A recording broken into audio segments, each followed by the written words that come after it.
Psalm 107, verse 17.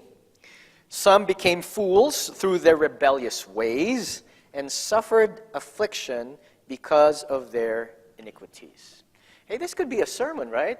3 fools, right?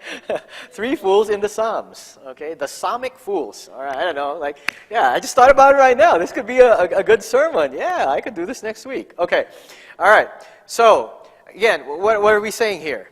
The Psalms have to do with choices.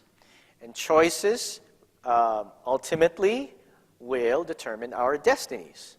And we saw that Psalms 1 and 2 point to that theme that pervades in Psalms. Psalm 1, you could say, your choices determine your destiny. Psalm 2, the better choice is to serve God. Okay?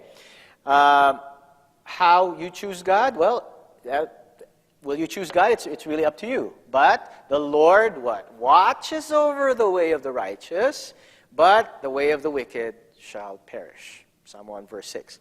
By the way, that's a very Jewish way of teaching wisdom.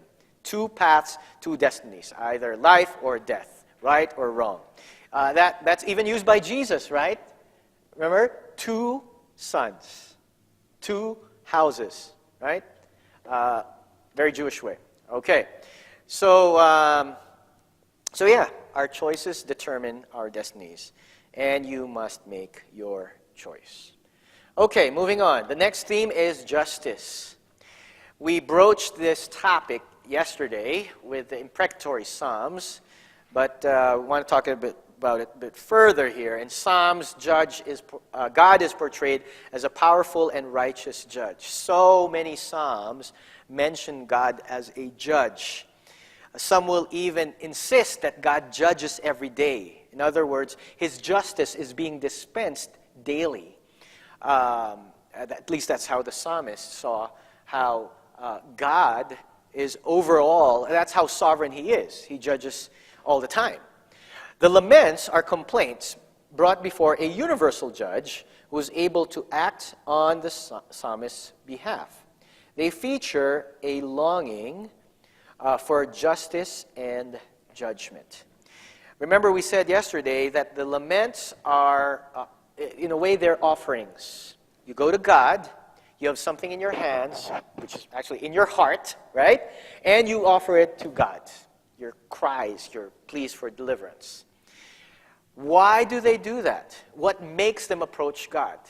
It's like what Hebrews says. We have confidence to approach God. The psalmist saw God as a righteous judge and a good judge. And so it gives them hope that when they lay their requests before God, they will get their answers. Justice and hope come together in the Psalms. Here are some verses to underline. I would underline these in my Bible. Remember your word to your servant, for you have given me hope. For you have been my hope, sovereign Lord, my confidence since my youth. Guide me in your truth and teach me, for you are God my Savior, and my hope is in you all day long. So you'll find the theme of hope in all kinds of psalms, but you'll see them in laments, right? Even when the psalmist is crying out for justice, he's telling himself, acknowledging to God, or sometimes even reminding God, Yahweh is a God of hope. Another exercise. Because the psalmists strive to remain godly even through their pain, these are 2 things that 2 psalms that I'd like you to reflect on. Read Psalm 7 and 59, and here's something that you could discuss among yourselves. What is the psalmist going through? What could be his temptations? And how does he stay godly?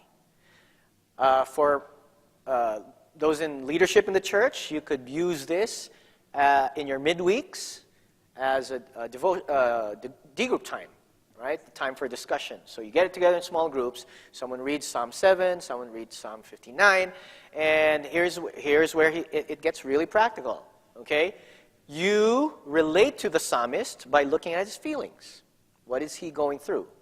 And then, what are his temptations, particularly to be ungodly, like to retaliate, right?